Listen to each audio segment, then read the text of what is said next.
राधे राधे सभी को। जय श्री कृष्णा। स्वागत है आप सभी का हमारे यूट्यूब चैनल में। आज हम आपको शनिवार व्रत की कथा सुनाएंगे। कथा अच्छी लगे तो वीडियो को लाइक करें और चैनल को सब्सक्राइब करें। एक बार सभी नवग्रह सूर्य, चंद्र, मंगल, बुध, बृहस्पति, शुक्र, शनि, राहु और केतु में बहस हो गई। कौन सबसे बड़ा है, आपस में लड़ने के बाद सभी देवराज इंद्र के पास गए। इंद्र असमंजस की स्थिति में निर्णय नहीं दे पाए, परंतु उन्होंने सभी ग्रहों को सुझाव दिया कि पृथ्वी पर राजा विक्रमादित्य ही इसका फैसला कर सकते हैं, क्योंकि वो बहुत ही न्यायप्रिय राजा हैं। सभी पृथ्वी पर राजा विक्रमादित्य के पास गए और अपने आने का कारण बताया। राजा उनकी समस्या को सुनकर बहुत परेशान हो गए।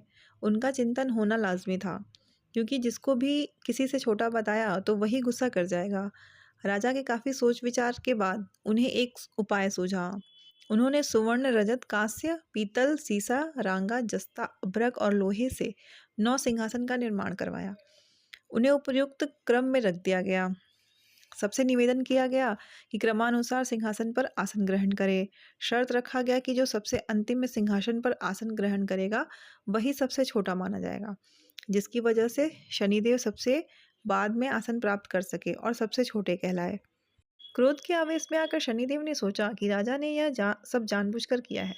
कुपित होकर राजा से कहा कि राजा, तू मुझे नहीं जानता। सूर्य एक राशि में 1 महीना, चंद्रमा 1.25 महीना, 2 महीने 2 दिन, मंगल 1.5 महीना, बृहस्पति 13 महीने, बुध और शुक्र 1-1 महीने विचारण करते हैं, लेकिन मैं 2.5 से 7.5 साल तक रहता हूँ।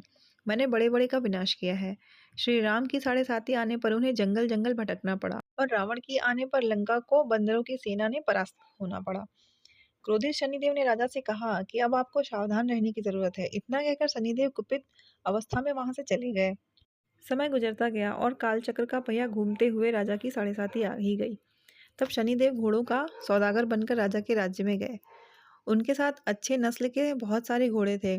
जब राजा को सौदागर के घोड़ों का पता चला तो अश्वपाल को अच्छे घोड़े खरीदने के लिए भेजा।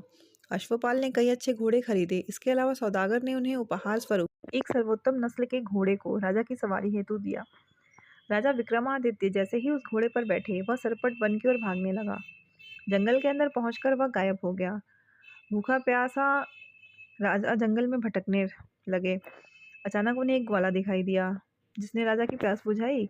राजा ने प्रशंसा में उसे अपनी अंगूठी देकर नगर की तरफ चलने दिए। वहां एक सेठ की दुकान पर पहुंचे। उन्होंने जल पिया और अपना नाम वीका बताया। भाग्यवश उस दिन सेठ की खूब आमदनी हुई। सेठ खुश होकर उन्हें अपने साथ घर लेकर गया। सेठ के घर खूंटी पर एक हार टंगा था, जिसको खूंटी निगल रही थी।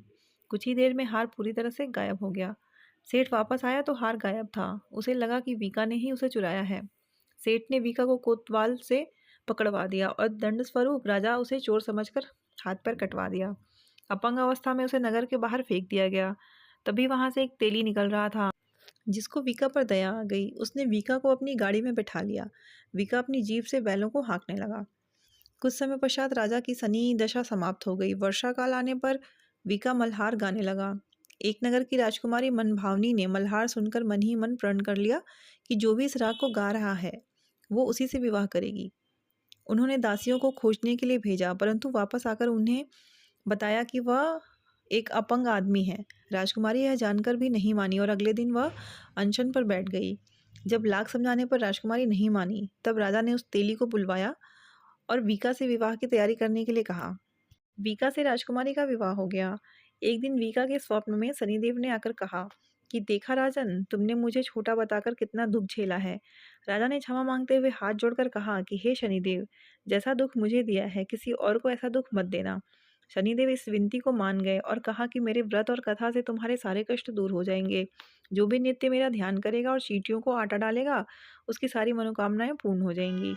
शनिदेव ने राजा के हाथ पैर भी वापस दिए। दूसरे दिन जब राजकुमारी की आंख खुली तो वह आश्चर्यचकित हो गई। वीका ने मन भावनी को बताया कि वह उज्जैन का राजा विक्रमादित्य है। मन भावनी खुशी से फूले नहीं समा रही थी। राजा और नगरवासी सभी अत्यंत प्रसन्न हुए। सेठ ने जब यह सुना तो वह पैरों पर गिरकर क्षमा मांगने लगा। राजा ने कहा, यह सब शनिदेव के कोप का प्रभाव था, इसमें किसी का कोई दोष नहीं है। सेठ ने निवेदन करते हुए कहा कि मुझे शांति तभी मिलेगी जब आप मेरे घर चलकर भोजन करेंगे। सेठ ने कई प्रकार के व्यंजनों से राजा का सत्कार किया। जब राजा भोजन कर रहे थे तभी जो खूंटी हार निगल गई थी वह उगल रही थी। सेठ ने अनेक मोहरे देकर राजा का धन्यवाद किया और अपनी कन्या श्री कंवरी से पानी ग्रहण का निवेदन किया। राजा ने संघर्ष स्वीकार किया। राजा अपनी दोनों रानियों मनभावनी और श्री कंवरी को लेकर उज्जैन नगरी लौट आए। सारे नगर में दीपमाला और खुशी मनाई गई।